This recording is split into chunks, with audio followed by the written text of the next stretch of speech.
கல்லிலே கலைவண்ணம் கண்டாய். இது பழந்தமிழர்களுக்கு மட்டுமே சொந்தமான வாக்கியம். இன்று தமிழையும் தமிழ் வரலாற்றையும் தமிழ் கலாச்சாரத்தையும் அழித்து வரும் வேளையில் 1000 ஆண்டுகளுக்கு முன்னரே தமிழன் செதுக்கிய சிற்பம்தான் இது. திருச்செங்கோடு அர்த்தநாதீஸ்வரர் கோவிலில் அமைந்துள்ள இந்த சிற்பம் ஒரு விரல் உயரம் கூட இல்லை, ஒரு கை நீளமும் இல்லை. எப்படி செதுக்கியிருப்பார்களோ என்ற எண்ணம் அனைவரது மனதிலும் எழும். உலகில் மற்ற நாடுகள் கட்டிடக்கலையில் இப்பொழுது வேண்டுமானால் சாதிக்க முயற்சி எடுக்கலாம். தமிழன் அன்றே சாதித்து விட்டான் என்பதே நிதர்சனமான உண்மை. தமிழன் என்று சொல்லடா, தலை நிமிர்ந்து நில்லடா. சிற்பக்கலையின் உச்சம்தான் இந்த சிலை. உலகின் நம் முன்னோர் போன்று கலைகளில் சிறந்தவர்கள் யாரேனும் உண்டோ? இந்த சிற்பத்திற்கு தான் ஈடு இணை இந்த உலகில் வேறெங்கும் உண்டோ?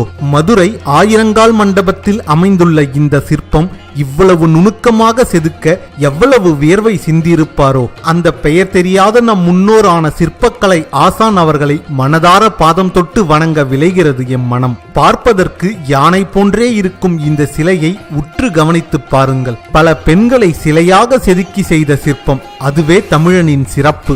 யானைகளின் தும்பி கையும் கால்களும் கனமாக இருக்க வேண்டும் என்பதற்காக மங்கைகளின் 2 கால்களும் ஆடைக்குள் ஒன்றோடு ஒன்று ஒட்டி இருக்கும் போது கிடைக்கும் கணத்தை கச்சிதமாக பொருத்தியாகிவிட்டது. தும்பிக்கையை தந்தபடி நின்று கொண்டிருக்கும் அந்த பெண் அந்த நிலையில் நிற்க முடியாது என்பதற்காக இன்னொரு பெண்ணை தாங்கியபடி நிற்கிறாள். யானையின் கண்களுக்கு பெண்ணின் மார்பு, காது வளைவிற்கு ஒருவரை ஒருவர் தாங்கி நிற்கும் கைகள், யானையின் வாய் திறந்த நிலையில் இருப்பதை போன்று காட்ட ஒரே ஒரு பாதம் அந்த இடத்தில் கொடுத்தாகிவிட்டது. அடடா, என்ன ஒரு கற்பனை திறன் இருந்திருக்க வேண்டும் அந்த சிற்பக்கலையின் மேதைக்கு.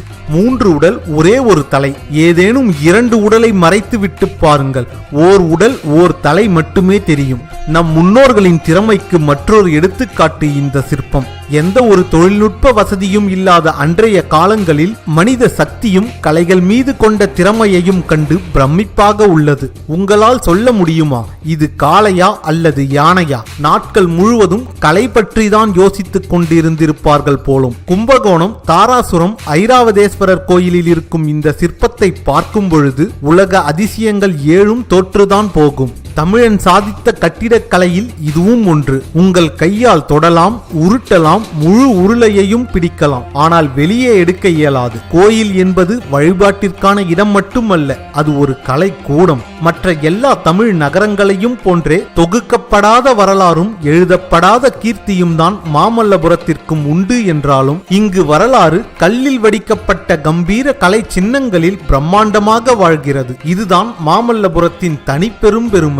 இரும்பில் வெல்டிங் செய்யாமல், ஒட்டு இல்லாமல் ஒரே கல்லான சங்கிலி. 400 வருடங்களுக்கு முன்பு இதை எப்படி செய்திருப்பார்கள்? கற்பனை செய்யவே கடினமாக உள்ளது. ஒரே ஒரு கல்லில் அந்த சங்கிலி தொடர் செதுக்கப்பட்டுள்ளது. செய்யும் போது ஒன்று உடைந்திருந்தாலும் அவ்வளவும் வீண்தான். ஆனால் இதையும் மிகவும் நேர்த்தியாக செதுக்கியுள்ள நம் தமிழ் சிற்பிகளின் தொழில்நுட்பம், அறிவியல் கணக்கீடுகள் யாவும் நம்மை வியப்பில் ஆழ்த்துகிறது. 1000 வருடங்களுக்கு முன்னரே இது போன்ற சிற்ப நுட்பங்களை கண்டறிந்த சிற்பிகள் மகத்தான அறிவியல் முன்னோடிகள். இது போன்ற ஒவ்வொரு மூலையிலும் ஒவ்வொரு வடிவங்களில் 1000 கால் மண்டபத்தை அழகுபடுத்தி கொண்டிருக்கின்றன அந்த சங்கிலிகள். நம் கலாச்சாரத்தையும் நம் பண்பாட்டையும் கல்லில் சிற்பமாக செதுக்கி அதை வருங்கால சந்ததிகள் பயன்பட செய்தார்கள் நம் முன்னோர்கள். இந்த சிலையை உற்று கவனியுங்கள். எவ்வளவு நேர்த்தியாக கூந்தல் பின்னப்பட்டுள்ளது. அதோடு பின்னிய கூந்தலில் பூச்சூடியுள்ளார் அந்த சிற்பி. கோவில்கள் வழிபாட்டு இடம் மட்டுமல்ல, நம் வரலாற்றையும் கலாச்சாரத்தையும் பிரதிபலிப்பவை. 5 உடலுக்கும் பொருத்தமான ஒரே தலை. இன்று நாம் 5 டைமென்ஷன் என்று அழைக்கப்படும் 5D எனும் சிற்பத்தை 1000 வருடங்களுக்கு முன்பே தமிழர்கள் சிற்பத்தின் மூலம் நம் கண்களுக்கு காட்டியுள்ளனர். இவர்களின் கலை திறனை கண்டு எவராலும் வியக்க முடியாமல் இருக்க முடியாது. இதுபோல மேலும் தமிழர்கள் சார்ந்த வரலாற்று பதிவுகளை தெரிந்து கொள்ள பயாஸ்கோப் சேனலை சப்ஸ்கிரைப் செய்து எங்களோடு இணைந்திருங்கள். நன்றி, வணக்கம்.